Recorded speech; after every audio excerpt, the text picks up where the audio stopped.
Vamos a presentar en esta ponencia de Celaya 2023 en el Congreso Internacional de Academia Journals los cálculos de los parámetros fundamentales para la transferencia de masa en la caracterización de un soporte de biopelícula adaptada a un contaminante de residuos electrónicos. Este trabajo se llevó a cabo por investigadores de la Universidad Autónoma de Nuevo León, así como también del Centro de Investigación Científica y de Educación Superior de Ensenada, Baja California.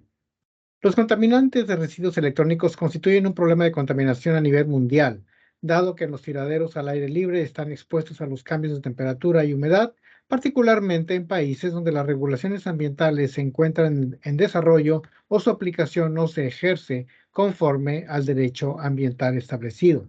Para tener una idea del volumen, podemos decir que en el año 2019 se registraron 53.6 millones de toneladas métricas de desechos electrónicos.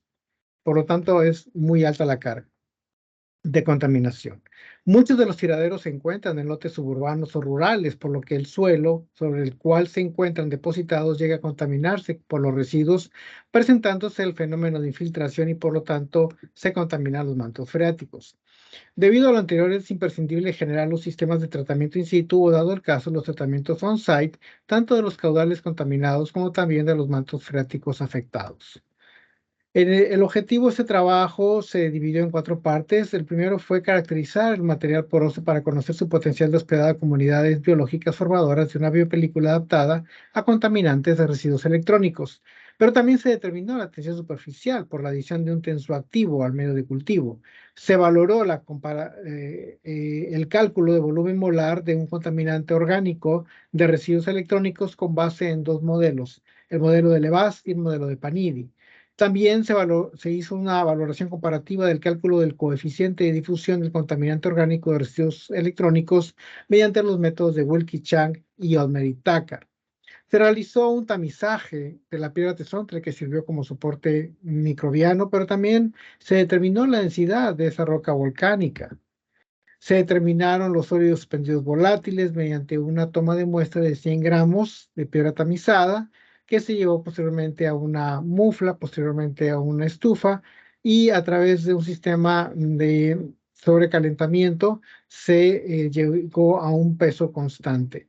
Se determinó también la humedad de roca volcánica y se determinó la retención de agua de esa misma roca volcánica. Posteriormente, se llevó a cabo la determinación del volumen molar del compuesto orgánico de los residuos electrónicos mediante los cálculos de las contribuciones atómicas de Levas y con base en el modelo propuesto por Panidi, en donde tenemos presente el volumen molar de la incógnita, el volumen molar de la estructura química base, el coeficiente correspondiente al cambio en el número de electrones externos, que en este caso es una constante que corresponde a 2.69, y posteriormente la suma del número de electrones externos de los compuestos de la estructura química base. Pero también se calculó el coeficiente de difusión del compuesto orgánico con base en la ecuación de Wilkie-Chang, en el cual se expresó el coeficiente de difusión del agua, la temperatura, el parámetro de absorción del solvente, el peso molar del solvente, la viscosidad dinámica del solvente y el volumen molar del soluto. Pero también se realizó la ecuación del modelo de Odmer-Tucker, tomando en cuenta la viscosidad del agua en centipoises y el volumen molar del contaminante orgánico. Posteriormente se determinó la tensión superficial del medio de cultivo a diferentes concentraciones de surfactante y a través de la ecuación se determinó la tensión superficial del medio de cultivo en función del radio capilar, de la diferencia por medio de alturas, la densidad del líquido y la fuerza de gravedad.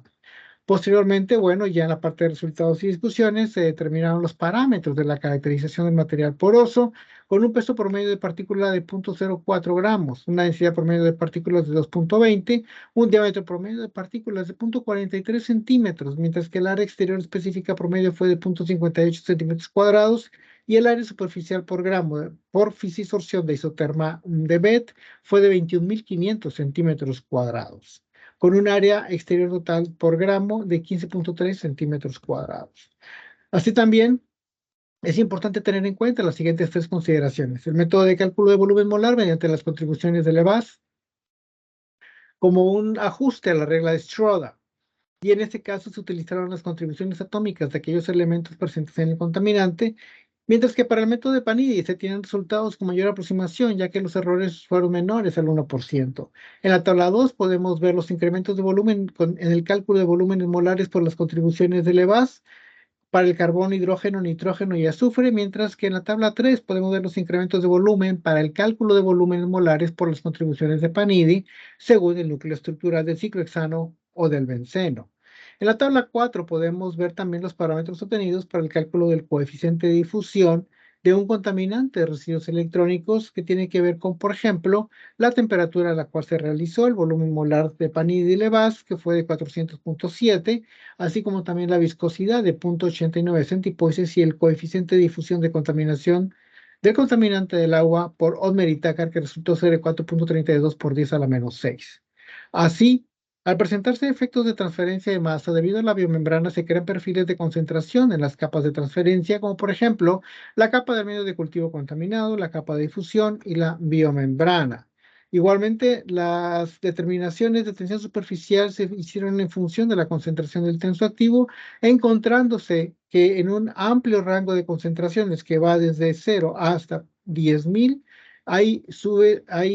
elevaciones y también niveles bajos de la tensión superficial, mientras que en el rango que va de aproximadamente 200 miligramos por litro hasta 1000 miligramos por litro se mantiene constante. Por lo tanto, se considera que en este rango entre 200 y 1000 partes por millón se encuentra la concentración micelar crítica. Como conclusiones, podemos decir que se determinó que el material poroso estudiado resultó eficiente para la formación de biomembrana en su función como soporte biológico debido a su alta retención de humedad y a su área superficial. Por otra parte, la tensión superficial del medio de cultivo se mostró como un cambio significativo en concentraciones bajas, tomando como punto de operación 1000 partes por millón como un número global.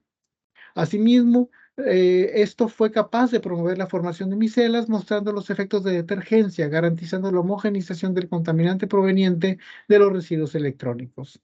Agradecemos para este proyecto al Consejo Nacional de Humanidades, Ciencias y Tecnologías con el proyecto CONACYT